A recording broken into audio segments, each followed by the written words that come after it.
Everyone, कैसे हैं आप सभी लोग। आई होप आप सभी लोग अच्छे होंगे। तो आज मैं आप लोगों को डीएलएड सेकेंड सेमेस्टर का पेपर फर्स्ट वर्तमान भारतीय समाज एवं प्रारंभिक शिक्षा के 2020 और 2021 का पेपर सॉल्व कराऊंगी और यहीं से आपके लघुत्तरीय प्रश्न की वीडियो समाप्त होती है, क्योंकि इसके बाद जो 2022 का पेपर है वो मैंने ऑलरेडी करा दिया है और 2022-23 अब तो आपका पेपर होगा। ठीक है, चलिए, तो जिन्होंने अभी तक कुछ भी नहीं पढ़ा है वो प्लेलिस्ट में जाएं और प्रीवियस ईयर क्वेश्चन पेपर को पढ़ना शुरू कर दें, क्योंकि ये बहुत ज़रूरी है पढ़ाना। और आपको बता दूं, जितने भी नए प्रशिक्षु हैं वो हमारे चैनल को सब्सक्राइब कर लें, साइड में बेल आइकन है उसको प्रेस कर लें, ताकि जो भी वीडियो अपलोड हो या फिर लाइव क्लासेस ली जाए वो आप तक पहुँच सके। इसके साथ साथ अभी तक अगर आपने कुछ भी नहीं पढ़ा है तो आप उठाएं और प्रीवियस ईयर क्वेश्चन पेपर को सॉल्व कर डालें। ठीक है, तो चलिए क्लास को स्टार्ट करते हैं बिना टाइम वेस्ट किए, क्योंकि ये आपकी वर्तमान भारतीय समाज के जो आपके प्रीवियस ईयर क्वेश्चन पेपर के जो वीडियो है वो आज समाप्त हो जाएगी, क्योंकि सारे आपके ऑब्जेक्टिव टाइप क्वेश्चंस, इसके साथ साथ short question, very short question और ये शॉर्ट क्वेश्चन कंप्लीट हो जाएंगे। ठीक है, कल आपको मैं प्रारंभिक शिक्षा के नवीन प्रयास की जो लघुत्तरीय प्रश्नों को नहीं कराया उनको कराऊंगी। इसके साथ साथ बहुत से हमारे प्रशिक्षु हैं जो कह रहे हैं कि मैम सभी सब्जेक्ट के प्रीवियस ईयर क्वेश्चन पेपर करा दीजिए, तो इसका मतलब अभी तक आप मेरी क्लास को, मेरे चैनल को सब्सक्राइब नहीं किए हो, तभी आप इस तरीके से ऐसी बातें कर रहे हो। क्योंकि मैंने पहले से ही सारी चीज़ें करा दी हैं, जो नहीं कराई उन्हीं को सिर्फ करा रही हूँ। ठीक है, तो सिर्फ और सिर्फ आपके प्रारंभिक शिक्षा के नवीन प्रयास के लघुत्तरीय प्रश्न रह गए हैं और साइंस के लघुत्तरीय प्रश्न रह गए हैं, और बाकी सारे प्रीवियस ईयर क्वेश्चन पेपर करा दिया है। इसके बाद आपकी बैक टू बैक महामैराथन क्लासेस चलेंगी। ठीक है, और सबसे पहले मैं आपको प्रीवियस ईयर क्वेश्चन पेपर ही सभी के, जब तक मैं पूरे कंप्लीट नहीं हो जाते मैं नहीं बढ़ूंगी आगे, क्योंकि यही इंपॉर्टेंट है। सबसे ज़्यादा अगर क्वेश्चन आते हैं वो यहीं से आते हैं, यहीं से पूछे ही जाते हैं, तो इसको मैं नहीं छोड़ सकती। ठीक है, चलिए तो क्लास को स्टार्ट करते हैं। पहला यहाँ पर क्वेश्चन कहा गया है कि मारिया मांटेसरी की शिक्षण पद्धति की विशेषताएं लिखिए। तो आपको पता है मारिया मांटेसरी ने बाल केंद्रित शिक्षा पर बहुत ज़्यादा जोर दिया था। ठीक है, जो चीज़ें मैं बोल रही हूँ वो भी आप पॉइंट टू पॉइंट लिख सकते हैं। ऐसी कोई बात नहीं कि आप जो मैं बोल रही हूँ वो भी आप लिख दें तो भी आपका आंसर सही होगा। ठीक है, तो आप ध्यानपूर्वक सुनते रहिए। तो जो मारिया मांटेसरी जी थी, इन्होंने क्या किया था, इन्होंने बच्चों को मतलब बाल केंद्रित शिक्षा पर सबसे ज़्यादा जोर दिया था। इनके लिए शिक्षा का जो आधार है, इनके लिए शिक्षा के लिए कोई विद्यालय के लिए कोई भी पाठ्यक्रम निर्धारित नहीं था, यानी बच्चे को सिर्फ खेल खेल के माध्यम से पढ़ाने पर इन्होंने जोर दिया है। इनके लिए विद्यालय में कोई पाठ्यक्रम निर्धारित नहीं था।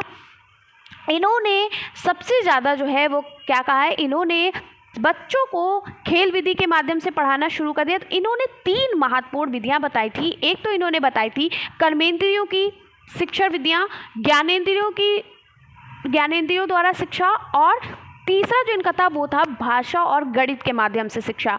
तो कभी कभी 4 भी दिए होते हैं, लेकिन 3 ही इंपॉर्टेंट है, 3 होते हैं। ठीक है, चलिए तो हम स्टार्ट करते हैं क्लास को। तो यहाँ पर आपका जो है वो है पहला, चलिए मारिया मांटेसरी के बारे में जानते हैं। तो मारिया मांटेसरी की शिक्षण पद्धति की विशेषताएं निम्नलिखित हैं।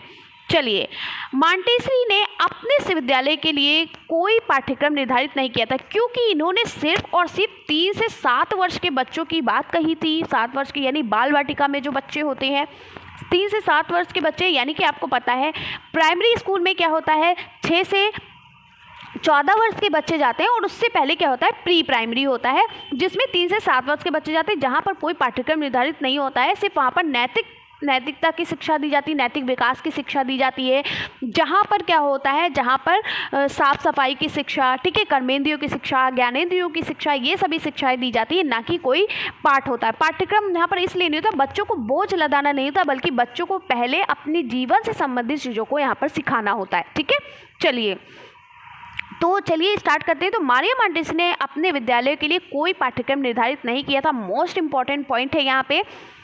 इनके अध्ययन की दृष्टि से मांटेसरी शिक्षण विधि को 3 भागों में विभाजित किया गया है। पहला है कर्मेंद्रियों की शिक्षा, दूसरा है ज्ञानेंद्रियों की शिक्षा, और तीसरा जो है वो है भाषा और गणित की शिक्षा। ठीक है, चलिए कर्मेंद्रियों की शिक्षा में इन्होंने क्या कहा है कि मांटेसरी स्कूलों में 3 से 7 साल तक के बच्चों को सबसे पहले कर्मेंद्रियों की शिक्षा दी जाती। कर्मेंद्रियों की शिक्षा में ये है कि बच्चों को ये सिखाना कि आप अपने जो कपड़े हैं उनको साफ़ सुथरा रखें, शौचालय से आए तो हाथ धोएं, खाना खाने से पहले हाथ धोएं और खाना खाने के बाद भी हाथ को धुलें, ठीक है। इसके साथ साथ और भी कई सारी बातें यहाँ पर सिखाई जाती हैं। बड़ों का आदर करें, बड़ों का सम्मान करें, बड़ों को नमस्ते करें, ठीक है। बहुत सारी जो नैतिक विकास वाली शिक्षा होती है वो इसमें ऐड की जाती है, ठीक है। तो विद्यालय के छात्र स्वावलंबी होते हैं, वे अपना कार्य स्वयं करते हैं, ठीक है। यानी कि ऐसे बच्चे जो होते हैं वो अपना काम स्वयं करना क्या करते हैं, स्वतंत्र रूप से अपना काम स्वयं करते हैं। छात्रों को अपना शरीर अपना साफ रखना, कपड़े साफ रखना, कपड़े बनाना, भोजन पकाना और परोसना सिखाते हैं। यानी कि यहाँ पर भोजन पकाने की बात ये नहीं कही गई कि उसको बड़ी बड़ी जो रेसिपीज़ होती वो सिखाया जाता, मतलब उनका ये है कि यहाँ पर ये बताया जाता है कि कौन सा भोजन पका हुआ होता है, कौन सा भोजन कच्चा होता है ना, इस तरीके से सिखाना, ठीक है। ये सब चीज़ें सिखाई जाती हैं। ऐसे काम करने से छात्र तृप्ति का अनुभव करते हैं, बहुत इंटरेस्ट लेते हैं, उन्हें अपने कर्मेंद्रियों को भी प्रशिक्षित करने का अवसर मिलता है। छात्रों को शरीर का संतुलन करना माना जाता है, उन्हें डेली रूटीन काम करना भी आ जाता है। यानी कि कर्मेंद्रियों की शिक्षा में आप समझ गए, डेली रूटीन में जो भी काम होते हैं, यानी दिनचर्या में उनके जो भी काम होते हैं उसको सिखाया जाता है। यानी कि सुबह उठो, आप बड़ों को नमस्ते करो, गुड मॉर्निंग करो, फिर क्या है अपने ब्रश करो, ब्रश करने के बाद नहाओ, नहाने के बाद फिर नाश्ता करो यानी ब्रेकफास्ट करो, फिर यूनिफॉर्म को पहनो, फिर स्कूल आओ। इस तरीके से मतलब जो भी चीज़ें होती हैं, स्कूल आने से पहले मम्मी पापा को नमस्ते बोलो, ठीक है। तो मतलब जो भी चीज़ें होती दिनचर्या में, उसकी जो भी डेली रूटीन वाली चीज़ें होती हैं वो यहाँ पर सिखाई जाती हैं, ठीक है। आगे है, अगला है ज्ञानेंद्रियों की शिक्षा। तो ज्ञानेंद्रियों की शिक्षा में क्या होता है, ज्ञानेंद्रियों की शिक्षा उपकरण के माध्यम से दी जाती है। उपकरण के माध्यम से कैसे दी जाती है, जैसे मान लो कि यहाँ पर आपका 2 डिब्बे रखे हुए हैं या कलर बॉक्स रखा हुआ है, एक में रेड कलर है, एक में वाइट कलर है। तो यहाँ पर आप उपकरण के माध्यम से ही तो सिखा रहे हो, ये वही बॉक्स है जिसके अंदर कलर रखे हुए हैं, तो वो एक उपकरण ही तो है ना। तो चलिए, ज्ञानेंद्रियों की शिक्षा उपकरण के माध्यम से दी जाती है। मांटेसरी का विश्वास था कि एक समय में केवल एक ज्ञानेंद्रिय का प्रयोग किया जाता है। यानी जैसे हम लोग क्या करते हैं, जैसे मैं आपको पढ़ा रही हूँ, आप क्या कर रहे हो, आप पढ़ रहे हो, और बहुत से ऐसे हमारे प्रशिक्षु हैं जो पढ़ने के साथ साथ क्या कर रहे हैं, पढ़ने के साथ साथ कॉपी और पेन लेकर बैठे होंगे, जो भी चीज़ें इंपॉर्टेंट हो रही होगी उनको नोट कर रहे होंगे। तो आप एक समय में कई कार्य कर रहे हो, लिख भी रहे हो, पढ़ भी रहे हो, सुन भी रहे हो, ठीक है, देख भी रहे हो। लेकिन बच्चा क्या करता है, जो छोटा बच्चा होता है वो एक समय में सिर्फ एक ही काम कर पाता है, या अगर कोई टीचर उसे बता रही होती है कुछ तो वो सिर्फ ध्यानपूर्वक सुनता है, लिखा रही होती तो सिर्फ उसका लिखने में ध्यान रहता है, पढ़ रहा होता तो सिर्फ पढ़ने में ध्यान रहता है ना। तो बच्चा एक समय में केवल एक ही काम कर पाता है, इसलिए इन्होंने कहा कि एक समय में केवल एक ज्ञानेंद्रिय का प्रयोग किया जाता है। इसी कारण अपने तंत्र में मांटेसरी जी ने उपकरण बनाए, वे एक समय में केवल एक ज्ञानेंद्रिय को प्रभावित करते हैं।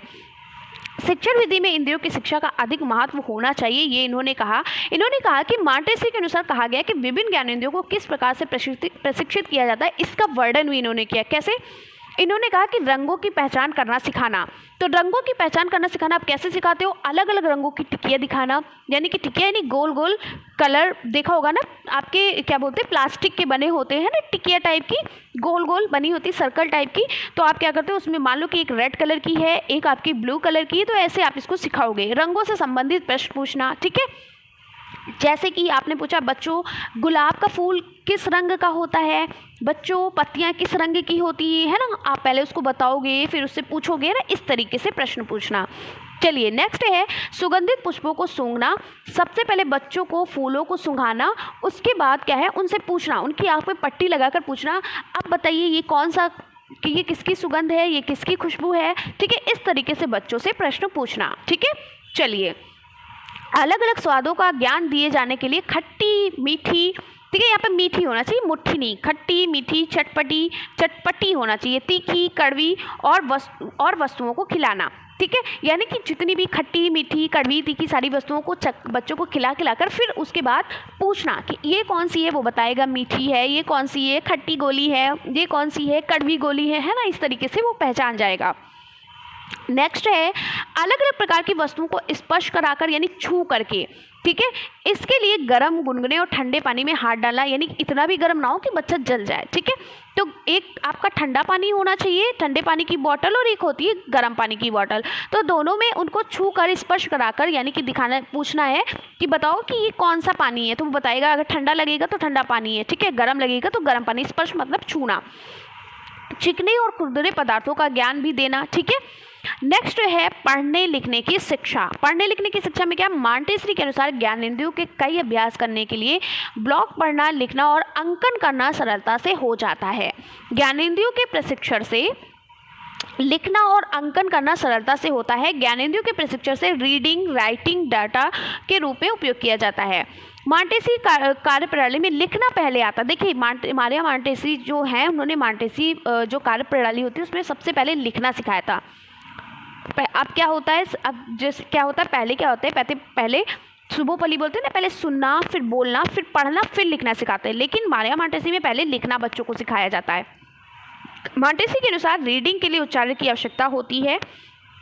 अक्षर के विकास के लिए 3 क्रियाओं की आवश्यकता होती है। कौन कौन सी? सबसे पहले बच्चों को पेन पकड़ने का अभ्यास, यानी उसका प्रैक्टिस उसकी करानी चाहिए, यानी उसकी प्रैक्टिस कराते हैं। फिर अक्षर के स्वरूप को दर्ज तथा अक्षर का उच्चारण करते हैं, यानी जो वहाँ पर अक्षर लिखे होते हैं उन पर उसको क्या करते हैं, उस पर प्रेस कराते हैं, इस तरीके से लिखवाते हैं और इस अक्षर का उच्चारण भी कराते हैं। छोटा आ तो आप बोलते हो आ, क्या लिखा है, छोटा आ, ठीक है। चलिए इस तरीके से। गणित विषय के लिए मॉन्टेसरी की शिक्षण पद्धति क्या है? गिनती सिखाने के लिए विभिन्न वस्तुओं के छोटे बड़े 10 डंडों का प्रयोग किया जाता है, यानी आप डंडियों का भी प्रयोग कर सकते हैं, आप पेन का भी यूज़ कर सकते हैं, पेंसिल का भी यूज़ कर सकते हैं, ठीक है। तो अब गिनती सिखाते हो बच्चों, ये कितनी गिनती 1। अब यहाँ पर एक और डंडा खींच दिया, कितना हो गया 2। यहाँ पर एक और खींच दिया, कितना हो गया 3। इस तरीके से, है ना। इसी तरीके से आप जोड़ घटाना गुणा भाग कराते हो। आप बच्चों से आपने कहा यहाँ हमारे पास एक ये डंडा है और एक ये डंडा है, तो हमारे पास कितने हुए, बच्चे गिनेंगे 1 2, यानी कितने हैं 2 हैं, इस तरीके से, ठीक है। आप घटाना सिखाते हो, आपने कहा 1 डंडा 2 डंडा 3 डंडा। अब बताइए इसमें से मैंने एक डंडा क्या किया, इसमें से एक डंडा मैंने हटा दिया, उसको इरेज कर दिया, कितने बचे 2, ठीक है। इस तरीके से सिखाते हो, भाग वगैरह इस तरीके से सिखाया जाता है। समझ में आ गया? चलिए अब अगला क्वेश्चन है, प्रारंभिक शिक्षा की प्रमुख चुनौतियां क्या है? चुनौती मतलब चैलेंज, ठीक है, जिसको हम चैलेंज बोलते हैं। तो प्राथमिक शिक्षा की प्रमुख चुनौतियां निम्नलिखित हैं। पिछले कुछ वर्षों में प्राथमिक शिक्षा में उल्लेखनीय प्रगति के बावजूद भारत अभी भी कई चुनौतियों से जूझ रहा है, जिनमें शामिल है, पहला है शिक्षा तक पहुंच। पहला क्या है? शिक्षा तक पहुंच। तो कैसे शिक्षा तक पहुंच होनी चाहिए? जबकि RTE ने यह सुनिश्चित किया है कि प्राथमिक शिक्षा जो है सभी के लिए सुलभ हो, ठीक है, जितने भी हैं हमारे बच्चे सभी के लिए सुलभ हो। भारत में अभी भी ऐसे क्षेत्र हैं जहां बच्चों को पर्याप्त शैक्षणिक सुविधाएं नहीं मिल पा रही हैं, अच्छी तरीके से उनको स्कूल नहीं मिल पा रहे हैं, ठीक है। यह समस्या ग्रामीण और दूर दराज के इलाकों में अधिक स्पष्ट है, जहां स्कूल दूर हो सकते हैं या बुनियादी ढांचे की कमी हो सकती है। समझ में आ गया? यानी कि शिक्षा से दूर, शिक्षा से परे क्या हो सकता है, यानी कि या तो उनके गांव में अभी अच्छी तरीके से विद्यालय नहीं है, या फिर विद्यालय बने भी हैं तो वो नाम के लिए बने, वहाँ पर टीचर नहीं, या फिर वहाँ पर जो भी सुविधाएं होती हैं वो नहीं है, या फिर विद्यालय बहुत दूरी पर बने जो बच्चे की वहाँ तक पहुँच नहीं हो पा रही है, तो ये भी कारण हो सकता है। नेक्स्ट है शिक्षा की गुणवत्ता, ठीक है, यानी कि प्राथमिक विद्यालयों में प्रदान की जाने वाली शिक्षा की गुणवत्ता पूरे देश में बहुत भिन्न है, यानी अलग अलग है। पुरानी शिक्षण पद्धतियां, संसाधनों की कमी, शिक्षकों के लिए अपर्याप्त प्रशिक्षण जैसे कारण इस समस्या में योगदान करते हैं। नतीजतन कई छात्र पढ़ने, लिखने और अंकगणित में आवश्यक मूलभूत कौशल हासिल नहीं कर पाते हैं, यानी कि अच्छी से अच्छी शिक्षा अगर बच्चों को प्राप्त नहीं होती है, वो अच्छी तरीके से नहीं पढ़ पाते हैं। हो सकता है वही पुरानी शिक्षण पद्धतियाँ चल रही हो, या फिर संसाधन की कमी हो, ठीक है, बच्चे वहाँ तक नहीं पहुँच पा रहे हैं, या फिर शिक्षक जो है वो शिक्षित नहीं है अच्छी तरीके से, ठीक है, यानी कि उनको अच्छी तरीके से ट्रेनिंग नहीं मिली है तो वो अच्छे से पढ़ा नहीं पा रहे। कई सारी यहाँ पर कमियाँ हो सकती हैं, ठीक है। नेक्स्ट है उच्च ड्रॉप आउट दर, ठीक है, यानी जो ड्रॉप आउट दर है वो उसका ज़्यादा होना, ठीक है। ड्रॉप आउट को मतलब आपको पता है कि बच्चे बीच में विद्यालय छोड़कर चले जाते हैं, ठीक है, तो उसे कहते हैं ड्रॉप आउट। तो हालांकि पिछले कुछ वर्षों में प्राथमिक शिक्षा में नामांकन दर में सुधार हुआ है, लेकिन ड्रॉप आउट दर चिंता का विषय बनी हुई है। अभी भी बच्चे स्कूल छोड़कर चले जा रहे हैं। क्यों छोड़कर चले जा रहे हैं? इसकी समस्या का समाधान हमें करना चाहिए। क्यों बच्चा छोड़कर गया? क्या उसके घर में प्रॉब्लम है, क्या उसको प्रॉब्लम है, ठीक है। गरीबी, बाल श्रम, कम उम्र में शादी और अपर्याप्त बुनियादी ढांचे जैसे कारकों के कारण कई बच्चे स्कूल छोड़ देते हैं। जैसे लड़कियां जो होती छोटी छोटी, ठीक है, जल्दी से शादी कर देते हैं, इस वजह से लड़कियां जो होती हैं स्कूल छोड़कर चली जाती हैं। या फिर गरीबी हो सकती है, बहुत ज़्यादा गरीबी है, अब उनको वो पढ़ने में समय दे या फिर वो कमाने में समय दे, है ना, अपने घर को चलाने में समय दे, तो काफ़ी कारण हो सकते हैं। नेक्स्ट है शिक्षकों की कमी।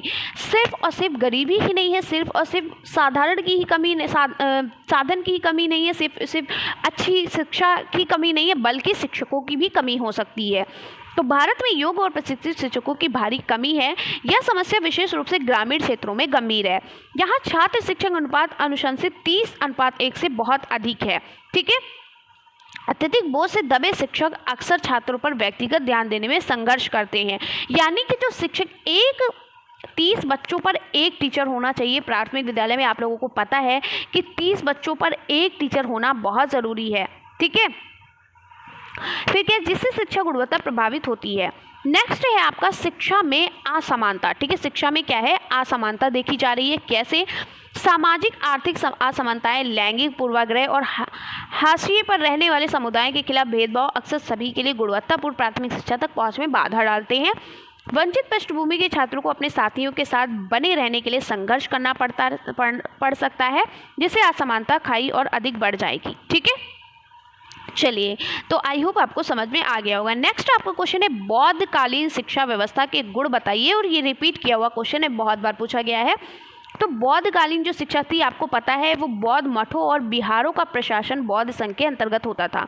यानी जो बौद्ध मठ होते थे, बौद्ध मठ जो लोग होते थे और बिहारी जो लोग होते थे, उनका जो शिक्षा का जो प्रशासन है वो बौद्ध संघ के अंतर्गत होता था। ठीक है, सर्वोच्च ज्ञानी भिक्षु इनका प्रधान आचार्य था। यानी जो सबसे ज्ञानी भिक्षु होता था वो इनका क्या होता था, प्रधान होता था, यानी कि वही मेन होता था। ठीक है, जिसके अधीन 2 समितियां होती थी, पहली शैक्षिक कार्यों की देखरेख और दूसरी प्रशासनिक कार्यों की देखरेख करती थी। ठीक है, नेक्स्ट है बौद्ध काल में तत्कालीन राज्य शिक्षा व्यवस्था हेतु समुचित धन उपलब्ध कराते थे। यानी जो बौद्ध काल में जो तत्कालीन राज्य शिक्षा व्यवस्था जो होती थी वही धन क्या उपलब्ध कराती थी। ठीक है, नेक्स्ट है बौद्ध शिक्षा प्रणाली में क्या था, प्राथमिक स्तर की शिक्षा निःशुल्क थी। यानी जो प्राइमरी स्कूल की जो शिक्षा थी वो क्या थी, फ्री में होती थी। नेक्स्ट है बौद्धकालीन शिक्षा में उच्च स्तर के बच्चों से शुल्क लिया जाता था। विद्यार्थी के रहने एवं भोजन का व्यय लिया जाता था, परंतु निर्धन और अयोग्य जो बच्चे होते थे छात्रों से धन के अभाव में अपनी सेवाएं भी अर्पित कर सकते थे। कुछ ऐसे भी व्यक्ति थे जिनको शिक्षा प्राप्त करने का अधिकार ही नहीं था। ठीक है, जैसे बौद्ध धर्म में, देखिए बौद्ध धर्म में थोड़ा सा ये अब हम लोग के लिए ऐसा नहीं, हमारे देश में अब ऐसा नहीं है। पहले क्या होता था, पहले कुछ लोग थे जो शिक्षा नहीं ले सकते थे, नहीं प्राप्त कर सकते, जैसे नपुंसक लोग जो होते थे, राजा की नौकरी में शामिल व्यक्ति, यानी जो राजा के यहाँ वहाँ का जो उस गाँव का या उस जगह का जो राजा होता था, अगर वहाँ पर अगर कोई व्यक्ति कार्य कर रहा है, कोई बच्चा काम कर रहा है, तो वो शिक्षा में शामिल नहीं हो सकता, वो शिक्षा प्राप्त नहीं कर सकता है। शारीरिक रूप से विकृत व्यक्ति, जैसे कि कोई लंगड़ा है, कोई लूला है, ठीक है, तो इस तरीके से, यानी कि आंखों से नहीं देख सकता है, सुन नहीं सकता, मतलब इस तरीके के जो शारीरिक रूप से जो विकृत व्यक्ति होते हैं उनको नहीं दी जाती थी शिक्षा। राज्य द्वारा दंड प्राप्त व्यक्ति आदि, यानी कि जो राज्य के द्वारा जो दंड, यानी कि उसने कभी भी अपनी ज़िंदगी में कभी भी चोरी की होगी, वो पकड़ा गया होगा, या फिर उसने कुछ भी गलत काम किया होगा, तो वो शिक्षा प्राप्त नहीं कर सकता। ये लोग शिक्षा प्राप्त नहीं कर सकते थे। वैसे ये गलत बात थी। ठीक है, चलिए, इन सभी व्यक्तियों को शिक्षा प्राप्त करने का अधिकार नहीं था। आगे बढ़ते हैं। अगला क्वेश्चन है शिक्षा के प्रभावी कारक के रूप में राज्य के कार्यों को स्पष्ट कीजिए, यानी राज्य का क्या कार्य था शिक्षा के प्रति। ठीक है, तो शिक्षा के प्रभावी कार्य के रूप में राज्य की भूमिका, शिक्षा के प्रभावी कारक के रूप में राज्य की भूमिका को निम्नलिखित प्रकार से स्पष्ट किया गया है। ये 2 बार लाइन लिख गई है। ठीक है, चलिए, जैसे विद्यालयों की स्थापना करना किसका कर्तव्य है, राज्य का। ठीक है, यानी इस्टेब्लिशमेंट ऑफ स्कूल्स होगा, यहाँ पर एल होगा। ठीक है, बालकों को उचित नागरिकता के प्रशिक्षण के लिए उनका शिक्षित होना बहुत ज़रूरी था।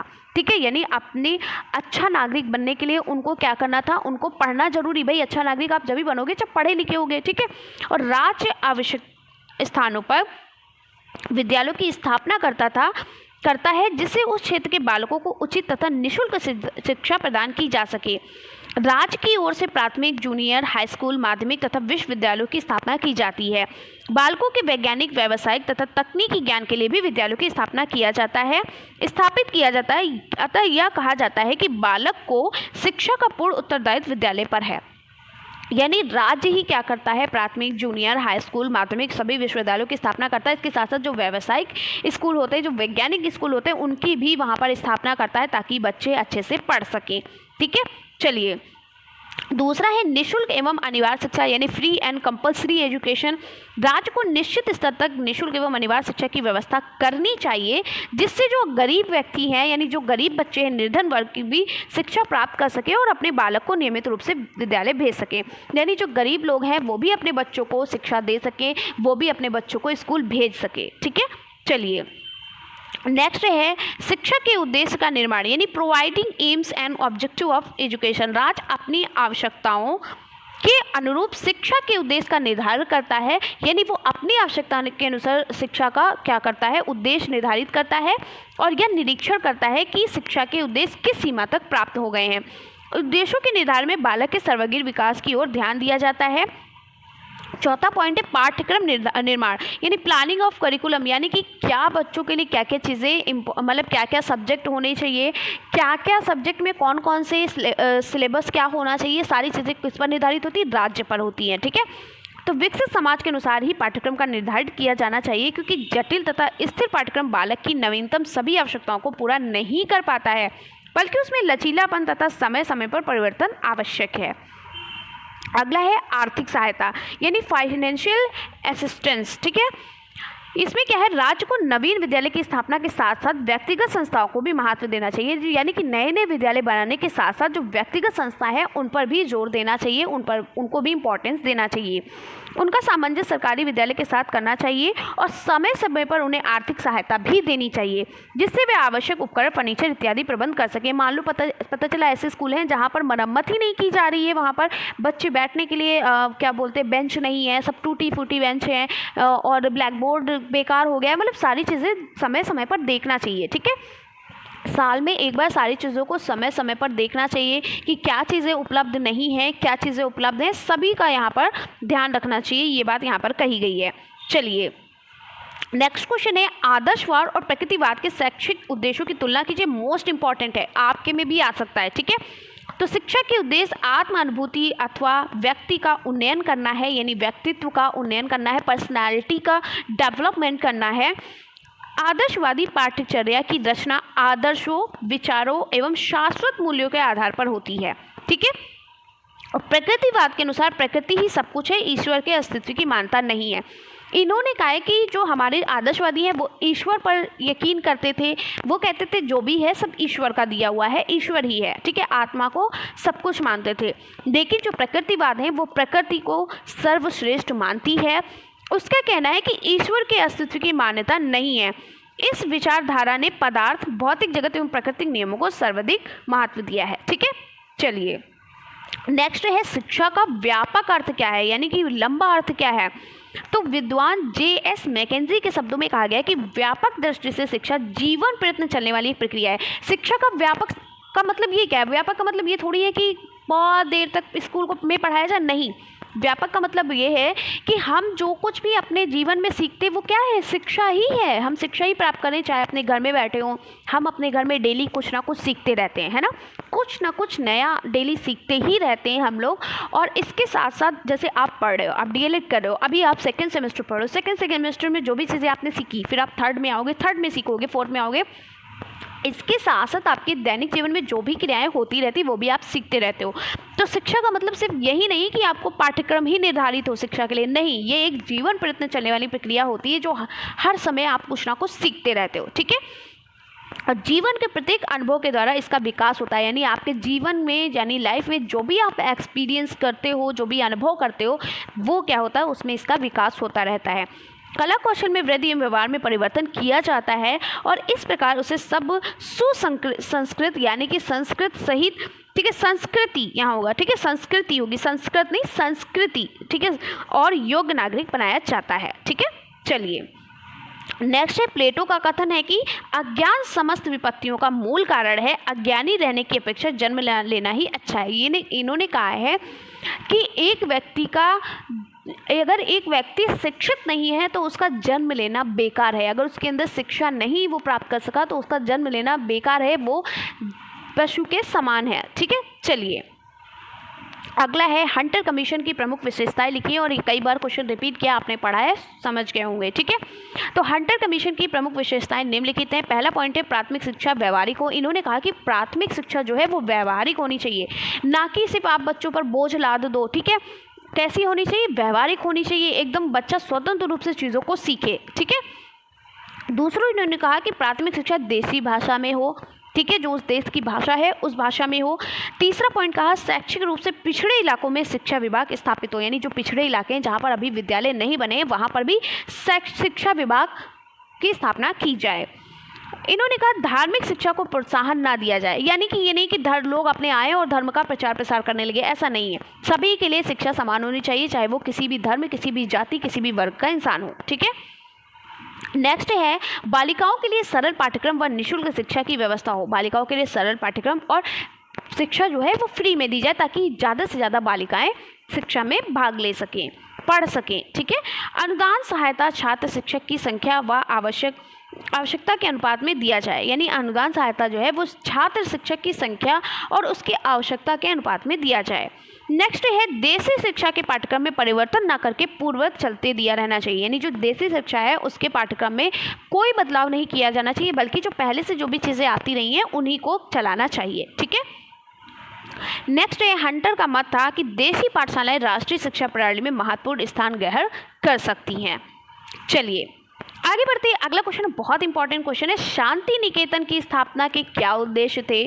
चलिए पढ़ते हैं, ये आप में आ भी सकता है, इसको स्टार लगा लीजिए, पढ़िएगा, रट लीजिएगा एकदम। 1901 में मशहूर कवि रविंद्रनाथ टैगोर को आप लोग जानते हो ना, उन्होंने पश्चिम बंगाल के बीरभूम जिले में एक ब्राह्मण आश्रम की स्थापना की और बाद में उन्होंने इसका नाम शांति निकेतन रखा। ठीक है, शांति निकेतन की स्थापना के उद्देश्य निम्नलिखित थे, यानी किस उद्देश्य के लिए उन्होंने शांति निकेतन नाम रखा और क्यों उसकी स्थापना की? तो भारतीय संस्कृति व आदर्शों के आधार पर शिक्षा प्रदान करना। उनका कहना था कि भारत के लोग भारतीय संस्कृति, उनके आदर्शों के आधार पर शिक्षा प्रदान कर सकें। दूसरा है, वेस्टर्न कल्चर और विज्ञान का अध्ययन करना। ठीक है, पूर्वी और पश्चिमी देशों को एकता के सूत्र में बांधना। तीसरा पॉइंट था, विश्व भारती को एक ऐसा केंद्र बनाना जहां धर्म, साहित्य, विज्ञान, इतिहास व अन्य भारतीय सभ्यताओं को क्या करना चाहिए? सभ्यताओं का अध्ययन किया जा सके, यानी विश्व भारती को एक ऐसा केंद्र बनाना जहाँ पे हर धर्म का, हर जाति का, विज्ञान का, इतिहास का, सभी भारतीय सभ्यताओं का अध्ययन करना चाहिए। ठीक है, चलिए इसके उद्देश्य इन्होंने ये बनाया था। नेक्स्ट क्वेश्चन है, मृदा अपरदन रोकने के उपाय बताइए। तो मृदा अपरदन हम कैसे रोक सकते हैं? वृक्षारोपण के द्वारा, यानी वृक्षों को लगा करके, वृक्षों को ना काट करके नए नए पौधे लगाकर हम मृदा अपरदन को रोक सकते हैं। दूसरा है, नियंत्रित चारागाहों का निर्माण करके, यानी चारागाहों का लगातार नियंत्रित निर्माण करके भी, बांध निर्माण करके भी हम क्या कर सकते हैं? मृदा अपरदन को रोक सकते हैं। तीसरा पॉइंट है, सीढ़ी नुमा कृषि भूमि का निर्माण करके। चौथा, समुच्च रेखाओं के अनुरूप जुताई करके, जल निकास की समुचित व्यवस्था करके और नियोजित फसल चक्र के द्वारा, और इसके साथ साथ ग्राम वन विकास कार्यक्रम योजना का क्रियान्वयन करके। ठीक है, चलिए नेक्स्ट क्वेश्चन है, बुनियादी शिक्षा क्या है? स्पष्ट कीजिए। और आपको पता है बुनियादी शिक्षा किसने दी थी? हमारे महात्मा गांधी जी ने बुनियादी शिक्षा के बारे में बात की है और उन्होंने बुनियादी शिक्षा को बेसिक शिक्षा का भी नाम दिया है। ठीक है, और इन्होंने हाई एजुकेशनल में क्या किया है? हाई एजुकेशन में इन्होंने जो बुनियादी शिक्षा है उसको फाउंडेशनल स्टेज के नाम से भी कहा है।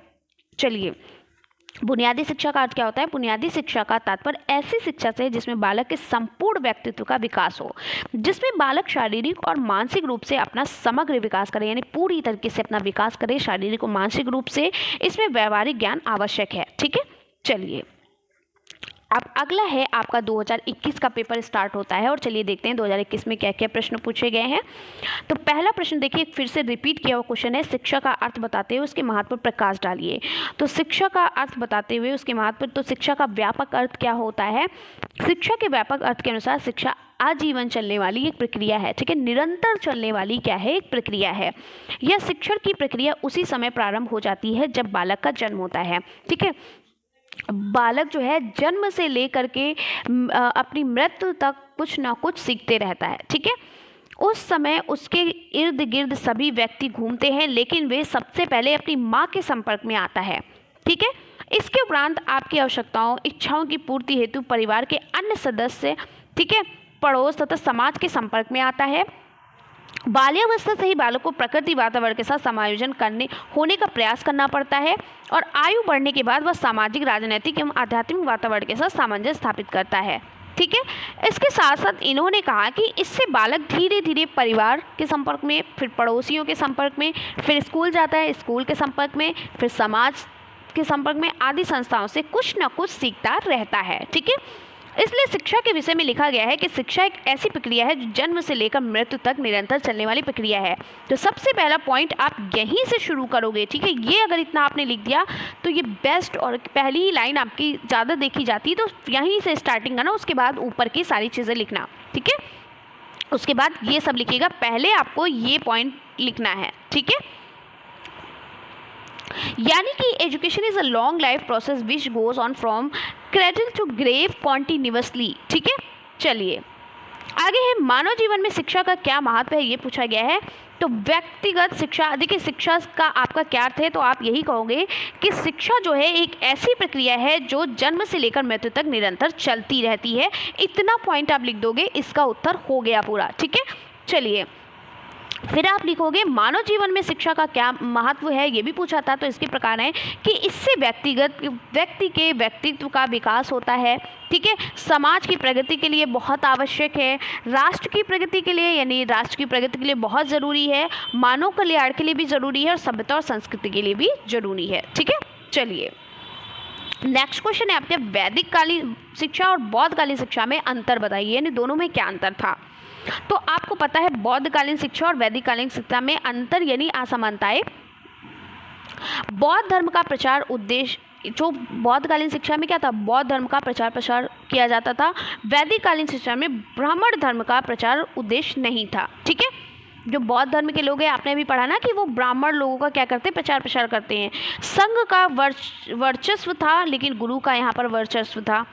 शिक्षा समुदाय प्रदान थी, यहाँ पर शिक्षा परिवार प्रदान थी। ठीक है, कालांतर में विलासिता की ओर अग्रसर था, यहाँ पर जीवन सादगीपूर्ण था। ठीक है, नेक्स्ट है उपसंपदा संस्कार के बाद आजीवन ब्राह्मचर्य होते थे, और यहाँ पर समावर्तन संस्कार के बाद गृहस्थ जीवन में प्रवेश करते थे। फिर क्या, संघ में पुरुष या स्त्री साथ रहते थे, और यहाँ गुरुकुल में साथ रहना अनुमेय नहीं था। ठीक है, माध्यम क्या है, पाली या जन भाषा थी, यहाँ पर माध्यम जो है संस्कृत थी। ठीक है, चलिए आगे बढ़ते हैं। अगला क्वेश्चन है, शिक्षण पद्धति के संदर्भ में फ्रॉबेल के विचारों को संक्षेप में लिखिए, यानी फ्रॉबेल ने अपनी शिक्षण पद्धति में क्या क्या बताया है। तो आपने फ्रॉबेल को जानते ही होंगे, इन्होंने किंडरगार्टन प्रणाली की खोज की थी, किंडरगार्टन प्रणाली दी थी, है ना। चलिए फ्रॉबेल के शैक्षिक विचार क्या थे हम समझ लेते हैं। तो फ्रॉबेल का कथन है कि बालक का आध्यात्मिक विकास क्रमबद्ध होता है, यानी कि बालक का जो आध्यात्मिक विकास है वो क्या होता है, वो क्रमबद्ध होता है। ठीक है, यदि ऐसा न हो तो बालक की शिक्षा असंभव हो जाएगी। उसके अनुसार शिक्षा ऐसी होनी चाहिए जिसकी सहायता से बालक स्वयं प्रकृति, मानव जाति एवं ईश्वर को पहचान सके। ठीक है, फ्रॉबेल का किंडरगार्टन, फ्रॉबेल आदर्शवादी दार्शनिक था, ये बहुत इंपॉर्टेंट है और इसका ये भी पिछले पेपर में पढ़ चुके हो। वर्ष 1805 में उसने शिक्षण कार्य आरंभ किया। ठीक है, 1839 में उसने एक विद्यालय खोला जिसका नाम उसने बालोद्यान यानी किंडरगार्टन रखा। वे कहता है हमें अपने बच्चों के लिए जीवित रहना चाहिए, यानी let us live for our children. Kindergarten का अर्थ क्या है, क्यों इसने किंडरगार्टन रखा, तो ये जो किंडरगार्टन है ये एक जर्मन भाषा का शब्द है और ये दो शब्दों से मिलकर बना, एक तो किंडर और दूसरा गार्डन। किंडर का मतलब है बालक और गार्डन का मतलब तो आप जानते हो क्या होता है, बगीचा होता है। ठीक है, इसी प्रकार किंडरगार्टन का अर्थ क्या हुआ, बालकों का उद्यान। अब किंडरगार्टन प्रणाली के सिद्धांत जो है वो निम्नलिखित हैं, जैसे एकता का सिद्धांत, विकास का सिद्धांत, स्वयं क्रिया का सिद्धांत, स्वतंत्रता का सिद्धांत, सामाजिकरण का सिद्धांत और खेल द्वारा शिक्षा का सिद्धांत। ठीक है, चलिए आगे बढ़ते हैं। अगला क्वेश्चन है, बालक के शैक्षिक विकास में परिवार एवं की मुख्य भूमिका क्या है। यानी अभी तक तो आप पढ़ते आए हो कि बालक के शैक्षिक विकास में एक अध्यापक की क्या भूमिका है, यानी एक टीचर की क्या भूमिका है, विद्यालय की क्या भूमिका। अब आप पढ़ने जा रहे हो कि परिवार की क्या भूमिका, और ये तीनों आपको ये रटे होने चाहिए कि बालक के शैक्षिक विकास में समुदाय की क्या भूमिका है, राज्य की क्या भूमिका है, और विद्यालय की क्या भूमिका है, शिक्षक की क्या भूमिका है, और आप पढ़ने जा रहे हो परिवार की क्या भूमिका है। ठीक है, तो परिवार को बालक की प्रथम पाठशाला कहा जाता है। आपको पता है बच्चा सबसे पहले जन्म लेता है तो किसके संपर्क में आता है, परिवार में, और उस परिवार में सबसे पहले किसके संपर्क में आता है, माँ के संपर्क में। तो बच्चे का जो सबसे पहली टीचर जो होती है वो क्या होती है, माँ होती है कि नहीं होती है। ठीक है, क्योंकि सबसे पहले वो अपनी माँ से सीखता है। ठीक है, तो यहीं पर कहा गया है कि उसकी प्रथम शिक्षिका कहा जाता है किसको, माँ को। नवजात शिशु अपने जीवन की यात्रा परिवार से प्रारंभ करता है, यानी वो सबसे पहले किसके संपर्क में आता है, परिवार में, तथा इसी संस्था में रहते हुए उसने विभिन्न प्रकार की शिक्षा प्राप्त होती है, यानी वो स्कूल जाने से पहले बहुत चीज़ें सीख चुका होता है। ठीक है, जैसे जैसे बालक की आयु में वृद्धि होती जाती वैसे वैसे परिवार द्वारा उसने उन सभी मानवीय गुणों का विकास हो जाता है जिसकी आवश्यकता उसे आगे चलकर एवं सुयोग्य एवं सच्चरित्र नागरिक के रूप में पड़ती है। बालक को बनाने व बिगाड़ने का दायित्व अब भी परिवार का ही है। अगर परिवार चाहे तो बालक को अच्छा बना सकता है, परिवार चाहे तो बालक को बुरा बना सकता है। ठीक है, चलिए, तो ये तो इजी भाषा में था, इतना कुछ समझाने की जरूरत नहीं थी। नेक्स्ट है, निःशुल्क एवं अनिवार्य बाल शिक्षा क्या है, ये किस प्रकार बालकों के विकास में सहायक है, और ये 21 में और 19 में भी पूछा गया है और इम्पॉर्टेंट है। ठीक है, तो सरकार को इसी कड़ी में एक बड़ी पहल निःशुल्क एवं अनिवार्य शिक्षा पाने का बच्चों का अधिकार अधिनियम 2009 है, जो इससे पूर्व संविधान संशोधन अधिनियम द्वारा शिक्षा पाने का अधिकार को मौलिक अधिकार के रूप में स्वीकार कर लिए जाने का कार्यक्रम प्रदान किए जाने से संबंधित है। ठीक है, इस अधिनियम के माध्यम से सबके लिए शिक्षा के लक्ष्य को प्राप्त करने का मार्ग प्रशस्त हो गया था, और इस अधिनियम को लागू होने के साथ ही भारत के 6 से 14 वर्ष के आयु वर्ग के सभी बच्चों को निःशुल्क एवं अनिवार्य शिक्षा के दायरे में लाया गया है। और आपको पता है किस अनुच्छेद में, 86वें संशोधन में, ठीक है, धारा 45 में, ठीक है, अनुच्छेद 21A या अनुच्छेद 21 का में ये बात कही गई है, सभी 6 से 14 वर्ष के बच्चों के लिए, आयु वर्ग के बच्चों के लिए निःशुल्क एवं अनिवार्य शिक्षा का प्रावधान। चलिए, नेक्स्ट है, समाज से आप क्या समझते हैं। ठीक है, और शिक्षा एवं समाज के मध्य पारस्परिक संबंध बताइए, यानी शिक्षा और समाज के बीच क्या संबंध है। तो समाज क्या होता है, सबसे पहले हम ये जान लेते हैं। तो समाज एक से अधिक लोगों के समुदाय से मिलकर बने एक बृहद समूह को कहते हैं, एक लंबे समूह को कहते हैं, जिसमें सभी व्यक्ति मानवीय क्रियाकलाप करता है। ठीक है, मानवीय क्रियाकलाप में जैसे कि आपका हो गया आचरण, हो गया सामाजिक सुरक्षा, हो गई, और निर्वाह आदि क्रियाएं सम्मिलित होती हैं। तो इसे हम क्या कहते हैं, समाज कहते हैं। अब शिक्षा और समाज में क्या संबंध है, तो जैसा कि हम सब जानते हैं कि आज के समय में शिक्षा और समाज यानी relation between education and society दोनों एक दूसरे के क्या है, पूरक हैं। शिक्षा और समाज क्या है, दोनों एक दूसरे के पूरक हैं। शिक्षा के बिना समाज अधूरा है और समाज के बिना क्या अधूरी है, शिक्षा अधूरी है। देखिए कितना बढ़िया पॉइंट है। सबसे पहले आप पॉइंट लिखिएगा, पहला पॉइंट यह है कि शिक्षा और समाज क्या है, एक दूसरे के पूरक हैं। शिक्षा के बिना समाज अधूरा है और समाज के बिना शिक्षा अधूरी है। ठीक है, क्योंकि मानव एक सामाजिक प्राणी है, वह समाज में रहता है और अपने क्रियाकलापों का निर्वाह करता है।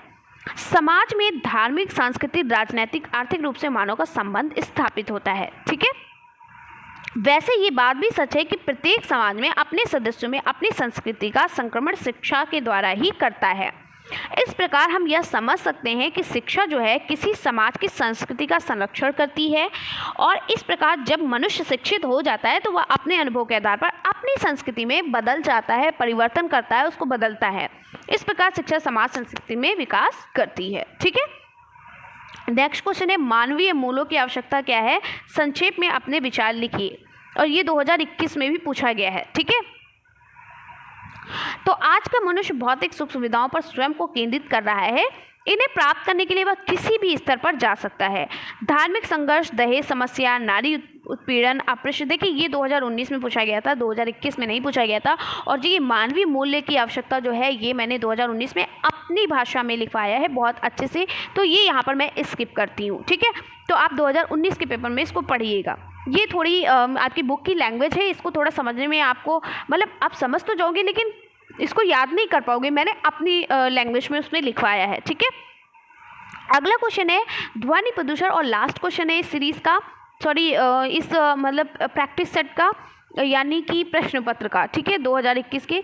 ध्वनि प्रदूषण का आशय एवं इसको नियंत्रित करने वाले उपायों का वर्णन कीजिए।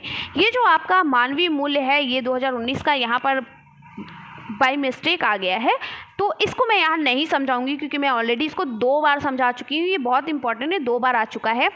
स्किप करने का मतलब यहाँ पर स्किप किया, लेकिन आपको स्किप नहीं करना है। इसको मैंने अपनी भाषा में बहुत अच्छे से, अपनी भाषा मतलब सरल भाषा में बहुत अच्छे से समझाया। वहाँ पढ़ेंगे तो अच्छे से पढ़ लेंगे, ठीक है। ध्वनि प्रदूषण क्या होता है आपको पता है। ध्वनि प्रदूषण तेज आवाज़, तो तेज ध्वनि के साथ उठने वाला जो शोर होता है, जैसे देखो डीजे वगैरह जब बजता है तो ऐसे लगता है कि पूरा घर हिल रहा है ना, आपने देखा होगा ना, बहुत अजीब सा लगता है। तो तेज ध्वनि के साथ उठने वाला शोर हमारे जीवन पर विपरीत असर डालता है, उसे ही हम क्या कहते हैं, ध्वनि प्रदूषण कहते हैं। चलिए, ध्वनि प्रदूषण को नियंत्रित करने के उपाय, उसको रोकने के क्या उपाय हैं। ऐसे उपकरणों का निर्माण करना जो शोर या ध्वनि की तीव्रता को कम करे, यानी कि ऐसे उपकरण का इस्तेमाल करना चाहिए जो तेज़ आवाज़ वाले ना हो, यानी उसकी तीव्रता को मतलब हो भी तो उसकी जो आवाज़ है उसको कम और तेज़ करने वाले हों, ठीक है। ध्वनि अवशोषकों का प्रयोग करना चाहिए। मशीनों के साथ काम करने वाले व्यक्तियों को ध्वनि अवशोषक वस्त्रों को देना चाहिए। पौधों को लगाकर के ध्वनि प्रदूषण को कम किया जा सकता है। आपने देखा होगा ना कि जो सड़कों के आसपास क्या होता है, सड़कों के दोनों साइड में क्या होता है, पेड़ लगे होते हैं। क्यों लगे होते हैं पता है आपको? ध्वनि प्रदूषण कम करने के लिए। यानी जो उस सड़क के जो आसपास जो गांव में रहने वाले लोग होते हैं उन तक जो गाड़ियों की जो आवाज़ है वो कम पहुँचे, ठीक है। यानी कि वहीं पेड़ पौधों में ही छिपी रहे, वहाँ तक नहीं पहुँच पाए, इसलिए वहाँ पर ध्वनि के जो सड़क के किनारे जो पेड़ लगे होते हैं इसीलिए लगाए जाते हैं, ठीक है। तो कैसी लगी वीडियो कमेंट्स में ज़रूर बताइएगा। मैंने पूरी कोशिश की आपको अच्छे से समझाने की, और आप ये मत सोचिएगा कि मैम ने ये क्वेश्चन जो है स्किप कर दिया, ये 2019 में आया और यहाँ पर गलती से आ गया है, ठीक है। और अगर ठीक है, मानवीय मूल्य तो आपको पता है क्या होते हैं। मानवीय मूल्य मैंने आपको बताया था, जिसे हम नैतिक मूल्य कहते हैं, जैसे सच्चाई, ईमानदारी, ठीक है, सच बोलना, ईमानदार होना, ठीक है, लोगों के प्रति दयावान होना, ठीक है। ये सारी चीज़ें मैंने बताई थी, अपनी लैंग्वेज बहुत अच्छे से पढ़ाया था, लेकिन ये मैंने स्किप नहीं किया, बल्कि मैंने जब अच्छे से पढ़ाया तो आप वहाँ पर पढ़ लीजिएगा। यहाँ पर ये 2019 का आ गया है, ठीक है। चलिए, तो कैसी लगी वीडियो कमेंट्स में ज़रूर बताइएगा, और मैंने पूरी कोशिश की सभी पढ़ाने की। तो आज आपका जो वर्तमान भारतीय समाज एवं प्रारंभिक शिक्षा का जो पेपर है, यानी पेपर फर्स्ट जो है वो आपका क्या हुआ, कंप्लीट हो गया है, प्रीवियस ईयर क्वेश्चन पेपर। कल सेकेंड पेपर जो आपका है प्रारंभिक शिक्षा के नवीन प्रयास, उसके क्वेश्चन आंसर आपके जो लघु उत्तरीय प्रश्न है उनको कराना है। यानी कि फर्स्ट पेपर कंप्लीट हुआ, अब सेकेंड पेपर आपको कराऊंगी, ठीक है। और इसकी महामंथन क्लास भी मैं आपको दूंगी, परेशान मत होइए, ठीक है। तो आप बहुत से प्रशिक्षु पूछ रहे हैं मैम क्या डेट आ गई। देखिए, डेट तो अभी नहीं पता है, क्योंकि अभी आपके पहले तो आपके जो सेंटर जो होते हैं वो आपके तैयार किए जाएंगे, कहाँ कहाँ आपका पेपर होगा, ठीक है। हो सकता है वहाँ पर कोई पेपर ना हो, तो पहले सेंटर जो लिस्ट आती है उसको भेजा जाएगा, उसके बाद आपकी क्या बोलते हैं वो आ जाएगा, स्कीम आ जाएगी, ठीक है। तो चलिए फिर मिलते हैं इसी तरीके से नेक्स्ट वीडियो में। तब तक के लिए बाय बाय, टेक केयर।